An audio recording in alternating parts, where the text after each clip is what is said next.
Assalamualaikum warahmatullahi wabarakatuh.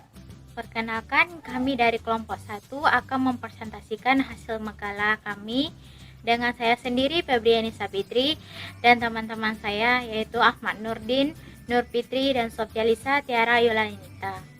Di sini pembahasan kami yaitu tentang pasar modal syariah. Sebaiknya kita mengetahui apa pengertian dari pasar modal itu sendiri. Pasar modal merupakan salah satu cara atau kaidah untuk melakukan kegiatan investasi. Pasar modal sama seperti pasar biasa pada umumnya, yaitu tempat bertemunya penjualan dan pembeli dengan objek yang diperjualbelikan adalah hak kepemilikan perusahaan dan surat pernyataan untuk perusahaan. Sedangkan yang dimaksud dengan pasar modal syariah adalah pasar modal yang seluruh mekanisme kegiatannya terutama mengenai emiten atau perusahaan yang akan melakukan penjualan surat-surat berharga atau melakukan emisi di bursa. Jenis efek yang diperdagangkan telah sesuai dengan prinsip-prinsip syariah. Adapun yang dimaksud dengan efek syariah adalah efek sebagaimana dimaksud dalam peraturan perundang-undangan di bidang pasar modal yang akad, pengelolaan perusahaan, maupun cara penerbitan memenuhi prinsip-prinsip syariah. Fungsi pasar modal syariah dibagi menjadi 5, yaitu yang pertama, memungkinkan bagi masyarakat berpartisipasi dalam kegiatan bisnis dengan memperoleh bagian dari keuntungan dan risikonya.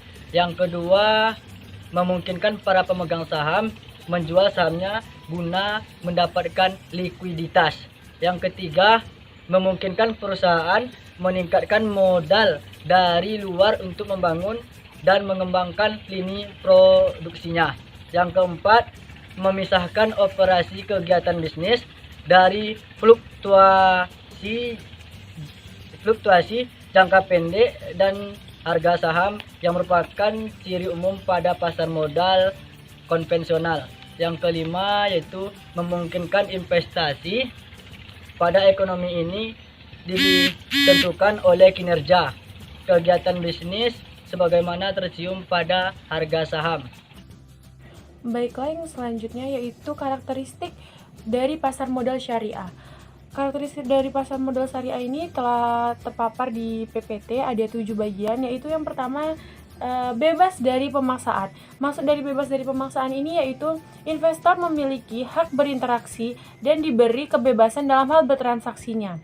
Selanjutnya yang kedua itu ada bebas dari sistem interpretasi, di mana investor memiliki hak untuk mendapatkan informasi yang besar agar tidak menimbulkan salah dari interpretasi masing-masing investornya. Baik, yang selanjutnya yang ketiga ada hak mendapatkan informasi yang sama, di mana investor memiliki akses yang sama untuk mendapatkan suatu set khusus. Itu semua investor mendapatkannya. Keempat yaitu hak memproses informasi yang sama, di mana investor memiliki hak yang sama untuk memproses informasi yang ada. Selanjutnya yang kelima ada bebas dari gejolak hati, di mana para investor ini harus mengendalikan dirinya agar terlepas dari yang namanya kesalahan. Yang keenam yaitu hak untuk bertransaksi dengan harga yang efisien, di mana investor ini melakukan transaksi dengan harga yang telah ditetapkan dan benar.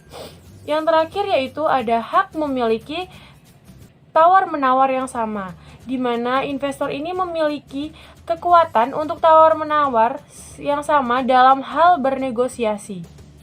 Selanjutnya yaitu instrumen pasar modal syariah. Ada 3 poin yaitu saham syariah, sertifikat yang menunjukkan bukti kepemilikan kepada suatu perusahaan yang tidak melanggar prinsip-prinsip syariah. Dan yang kedua yaitu obligasi syariah. Efek syariah berbasis sekuritisasi aset dan termasuk ke dalam efek pendapatan tetap. Dan yang ketiga reksadana syariah. Hanya dapat berinvestasi di efek keuangan sesuai kaidah dan prinsip syariah, serta batasan investasi yang ditetapkan oleh OJK. Selanjutnya yaitu risiko investasi di pasar modal terdiri dari 5 risiko, yaitu pertama risiko daya beli, berkaitan dengan kemungkinan terjadinya inflasi yang menyebabkan nilai real pendapatan dan lebih kecil. Yang kedua risiko bisnis, Suatu resiko menurunnya kemampuan perusahaan memperoleh laba, sehingga pada giliran mengurangi pula kemampuan perusahaan membayar bunga dan dividen. Yang ketiga, resiko tingkat bunga. Naiknya tingkat bunga biasanya akan menekan harga surat-surat berharga, sehingga biasanya harga surat berharga akan turun. Dan yang keempat, resiko pasar. Apabila pasar bergairah, pada umumnya harga saham akan mengalami kenaikan. Tetapi bila pasar lesu, maka harga cenderung turun. Dan yang terakhir ada risiko likuiditas, kemampuan suatu surat berharga untuk segera diperjualbelikan tanpa mengalami kerugian yang berarti.